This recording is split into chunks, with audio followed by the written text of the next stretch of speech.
things are changing.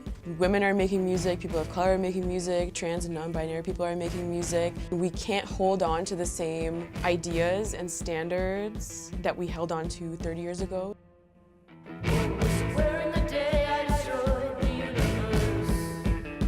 When you're at a show and you feel like connected to the performer, I think it doesn't matter what gender they are because it's just about the music.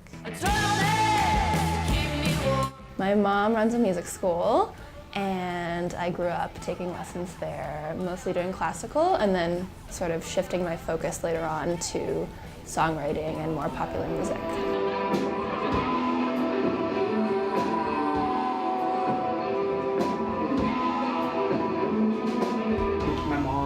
Played guitar, I listened to music my whole life, growing up, and just singing. Singing has always been part of me. I guess growing up, one of my biggest role models would be my mom. I think it's very important as an artist to be shameless and carry yourself with pride and dignity in the things that you think are important and care about. In the music setting, you're sharing your art and your creativity. It's something very vulnerable.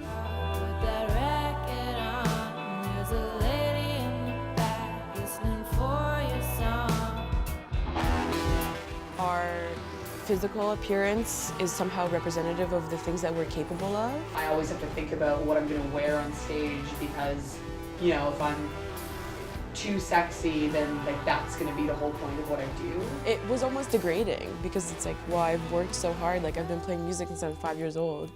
Why do I have to convince you that I deserve to be here? I feel that pressure for sure. I feel at every show I have to prove myself because I find that a lot of people in general, maybe not consciously or intentionally, but they just kind of assume that women don't really know about music or can't really play that well.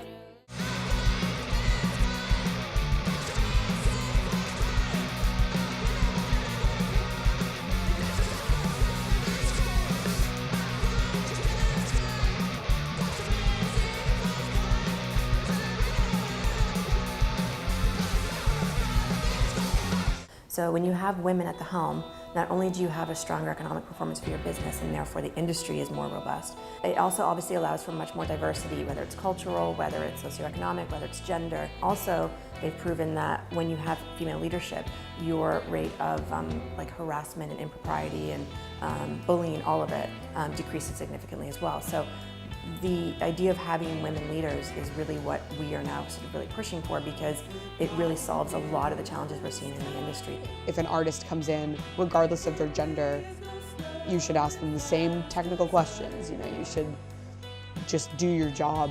If I roll up to the venue and the sound guy assumes that I'm carrying my boyfriend's guitar, I think the best thing in that situation for me to do is just say, you know what?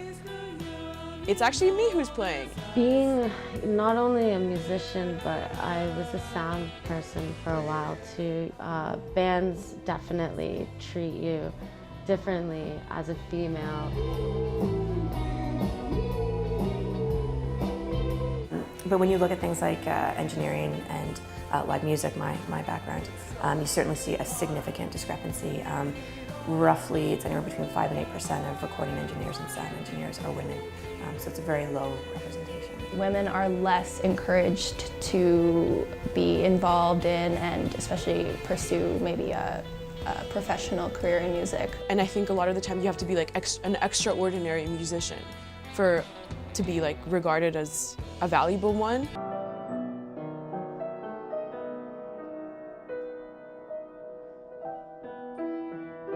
If a stranger came up to me after a show or during a show and was saying something misogynistic, usually I just try and shut it down as quickly as possible and kind of walk away just to kind of not give my energy to them. In our music, I think we talk about misogyny and sexism a lot. I mean, our first record was very much based on violence against women, and I don't think we really planned it that way, but I think when you live in a world as a woman where you experience violence, it just naturally kind of happens when you're talking about your feelings because that permeates your everyday life. I'm right here. Like, I don't need to tell you or keep proving you that I deserve to be here, because you should just see for yourself that what I have to offer is just as valuable as what anybody else has to offer.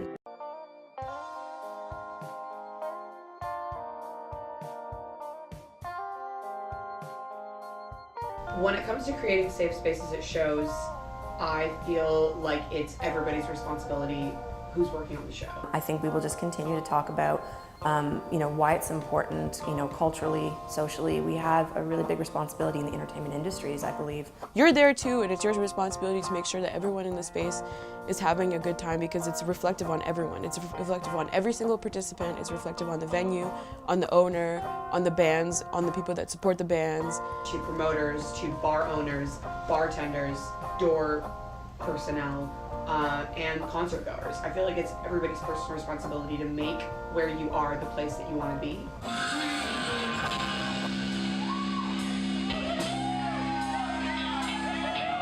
Like, I remember the first time I saw an Asian American woman playing in a band, which was like maybe a couple years ago. It was really, really moving for me to see that, because I'd never seen someone who looked like me on stage before. You gotta let go of maybe some of your old past thoughts or views on things, because the world is changing for a more positive place. The future is women in music.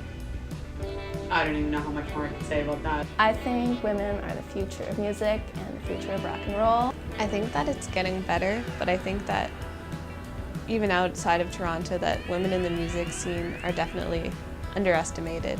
But I imagine that it's only going to get better from here. Like, I imagine that the inequalities and the challenges that women face in music are going to diminish year by year until we no longer need to compete for our right to belong and exist in music spaces. You need to remind men that the feminine energy is what brought you here, and fucking respect that.